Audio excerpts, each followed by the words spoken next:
Ready to get those hands dirty? Oh, I don't like it. All right, Lindy, give it a try. I'm pretty excited. First time for you, right? Yeah. Candace? But I like berries and I like dried berries, so I can't imagine that I don't like these dried berries. It is berry processing weekend for us here today, and we need some room in our freezers because we've been just harvesting a ton of berries, like gallons of them this year, and freezing most of them for later use. And we've been doing like choke cherry juice. And next up, we're going to process our serviceberries. So that's today's video. We're going to show you one of my all-time favorite preservation methods for serviceberry. So we had those frozen, thawed them now, and we're going to mash them up now and turn them into serviceberry cakes, dehydrated dried serviceberry cakes. This is actually a traditional method for preserving serviceberries by natives. And if you're interested in just harvesting serviceberries and learning more about them, like how to go forage for them and whatnot, we have a video on that on the channel as well. I'll probably blend it in at the end of this video. But now, let's take you through the steps so you can start doing this yourself, because you're gonna want to once you start finding serviceberries, especially if you have a year like this year where, you know, we just got tons of them, like a lot. So what we got here now is 2 bowls and some mashers. Ideally, you have a potato masher, like for making mashed potatoes. We couldn't find ours, so we got one from a Mocha Gente and just a cocktail masher, but it should work just fine. You can also grind these if you have a meat grinder, like one of those hand grinders, and then just form them into patties that way. Serviceberries are nice though because they are, you know, more of a meatier berry. They have a good amount of they have a lot of juice, but they also have a good amount of meaty texture to them, like creamy almost. So we're just gonna put these serviceberries, oh no, all over the table. All over the table in our bowl here. And get all those that I missed. Lindy's got her bowl, I got mine to make things faster. Do you want to separate, or is that enough to mash in one? That's enough to mash in one. So right here you can see we got our berries. Might have to snack on a few. Oh, I already mashed one on the table. Yeah, these were just so good this year. If you see little leaves, you can take them out, but it shouldn't be a big issue. And we had processed these before and, you know, kind of taking out most of the stuff, taking out most of the bad ones. But I'm not worried if there's a little bit in there. So now, let's just get mashing. This might take a little bit.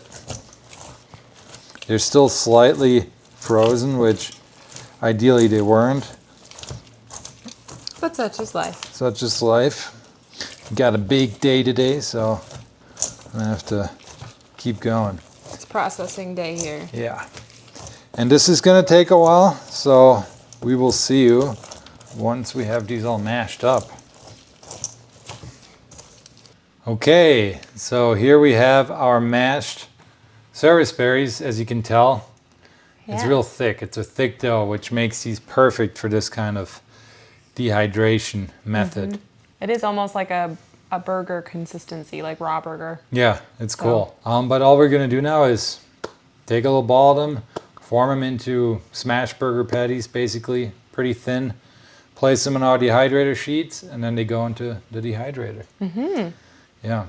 Does this count as vegan burgers, do you think? Yeah, basically. I guess we're doing something vegan today. Oh, I don't like it. Ready to get those hands dirty? Oh, I don't like it. You can see here. There we go. Nice burger. That's about the thickness you want.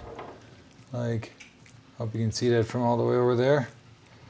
We need to get ourselves a third cameraman. Right now our cameraman is called Tripod, our third one. Just kind of smash them down. You make that one even a bit thinner, I think. Oh, is it too thick? Maybe a little bit. I'll fix it later. She's just heavy eater. It's a lot moister than I thought. Yeah. You gotta be a bit careful when you put them down.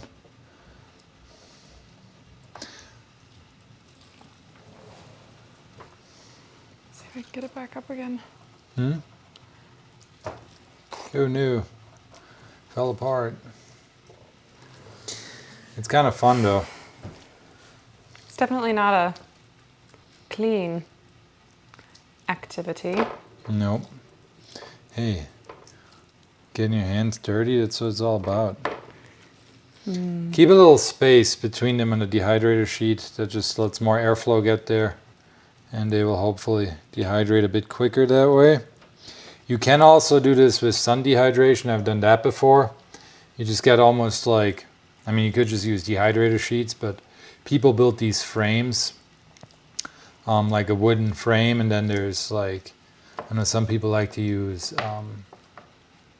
the screens, window screens, to kind of build their sun dehydrator sheets. Yeah, just find an old thrift store screen door. Yeah, or like just chicken wire might even be better, potentially. If you don't care about plastics and stuff, then the screens are fine, but I like to not have a bunch of plastic on my food. Cover it with cotton. Yeah, you could do that. That's true. When there's a will, there's a way, guys. That is right. Just think a little smarter. And then, then you just leave it in the sun. You know, on a roof is what we did in the past. On the roof? Yeah, we had a little cabin that we put it on the roof on top of. Interesting. Yeah. That way it's like away from ground critters, because overnight, you know. Pretty sure the neighbors' kids would have a field day. Yeah, exactly. Some people Those even, little critters. Yeah. Some people even use their cars as dehydrators, because you can like roll up the windows and it gets real nice and hot in there. I would not want to risk getting berries all over inside my truck, to be Yeah. perfectly honest with you. No, I mean, that's why we got a dehydrator, but just trying to give the viewer here some options in case they don't have a dehydrator. Get a sauna, turn it on, leave it on. That would be actually kind of cool. I did not put these on there perfectly. When you are putting them on here, make sure you're kind of following some sort of order, because I'm not maximizing space here. I'm going to have to build a few smaller ones to make them fit into the little gaps I have here now. This is like a woman's brain versus a male's brain. Yeah.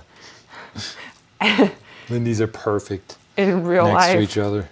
Then you can give them a little smash from up top, like you would a smash burger, you know? They go all the way through the screens. Yeah, we're going to have to clean our table after this, that's for sure. Here we go. One beautiful sheet. I would laugh so hard if they all They all fell fell through. through. One beautiful sheet of good-looking Serviceberry cakes, burgers, whatever you want to call them. I'm excited. Oh, you know what you could probably do is use a wax paper and do smush wax paper and kind of roll them out to get the right thickness, and then Yeah, peel them up You're from right. there and peel and stick. that will work too. Now, if you wanted to be lazy, you could use a food processor. Lindy wanted to, but I really wanted to do it the traditional way where you smash them, I don't mash really them. think that makes you lazy. I think it makes you efficient. Yeah, but sometimes it's nice to just see how, do it traditionally, see what people used to have to do before. So do Food half of them processors. traditional and half of them tossed in the food processor. I guess so. Ta-da. Another good one to mix in here probably would be hawthorn, because it's got a ton of pectin and is like a really sticky consistency. I mean, these are already sticky enough by themselves, I think, but might be fun to experiment with. Let me fit that little one on yours. Mm-hmm. Nice. There you go. Berry hands. Berries. I haven't eaten today. Breaking my fast the good way. The right way. With sugar. Yeah. All right, here they are. Beautiful serviceberry cakes. Ready for the dehydrator.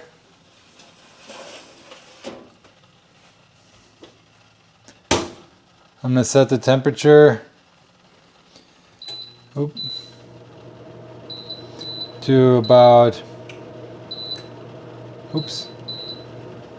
113 here, and temperature will do, Time? oh yeah, time will do 12 hours for now, and we'll just keep checking on them. When you do this outside, it can take a day or so. In here it should go a bit quicker, but I don't have an exact time for you to set it at. It just can depend on your altitude, how wet these are, all of that, what temperature you use. So we're just gonna keep checking on them. I'm guessing it's probably gonna be tomorrow morning by the time these are done. And we'll be back then to show you the finished product and do a little taste test. All right, our serviceberry cakes look ready to me. Let me get one of the batches out. Look at that. Got a lot smaller. They are pretty brittle now, I would say. They could honestly maybe even go for a little longer. Because I like to get them to the point where they're like super crunchy, because then I know all the moisture is taken out. Now, if you're going to eat these within a few days, it probably doesn't matter too much, but we're trying to kind of have these now for the next few weeks. And we're going to vacuum seal them so we can just bring them on our hunting trips and whatnot. So I might put these in for another few hours, honestly. It's taken 40 hours now for them to get to this point at like 104 to 113 degrees Fahrenheit. So if you're doing this outside, it might take even longer. And it just really depends, like I said, on all these factors. So you just kind of have to keep checking them. But let's do a little taste test here. Me first and then Lindy.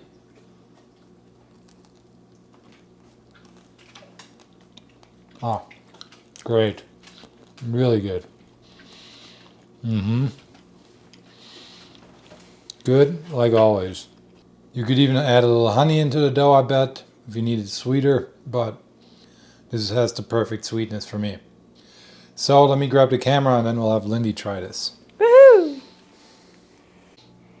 All right, Lindy, give it a try. I'm pretty excited. First time for you, right? Yeah. Trying this.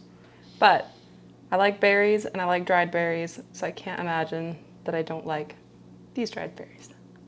Give us an honest review. I really like them. I'm trying to think of what texture that is, because it's not like a fruit leather. No.